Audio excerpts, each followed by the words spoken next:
आपण जरांगे यांना ऐकत होतो। 1994 सालचा GR रद्द करा अशा स्वरूपाची मागणी मुख्यतः त्यांच्याकडून होताना पाहायला मिळते आणि प्रमुख मागणी जी समोर येते ती म्हणजे अण्णाव साधर्म्य किंवा अण्णाव एक असेल तर त्यांना कुणबीचा दाखला देण्यात यावा अशा स्वरूपाची मागणी ही जरांगे पाटील यांच्याकडून करण्यात आली। स्वतः जरांगे पाटील औरंगाबादमधून आपल्याबरोबर जोडले गेलेले आहेत, आपण त्यांच्याशी चर्चा करणार आहोत। मनोज जरांगेजी, आपलं पुन्हा एकदा साम टीव्ही मध्ये खूप खूप स्वागत।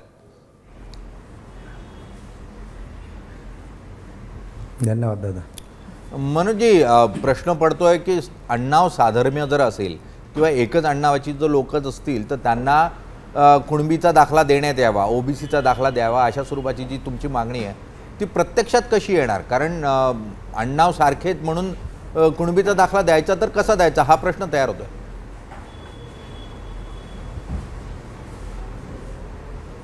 नाही, त्यात प्रश्नाचं काय, साधं गणित येते। कारण शेवटी काय की आम्ही आडनाव असणारे लोक आम्ही एक येत ना सगळे, त्यात वेगळं असण्याचं काय कारण? त्यात आता कोणी काय गैरसमज पसरायचा आहे त्याशी आम्हाला नाही देणं घेणं, आम्हाला त्या भानगडीत पडायचं पण नाही आहे। समान आडनाव असणारे आम्ही सगळे भावकी आहे, आमचं कुळ एक आहे, आमचे नातेसंबंध आहेत, आमचा व्यवसाय शेती आहे, आम्ही कुणबी आहेत, कुणबी आणि मराठा एकच आहे। आणि मराठवाड्यातला मराठा हा सगळा गॅजेटियरनं कुणबी दाखवला। मग आमची संख्या गेली कुठं?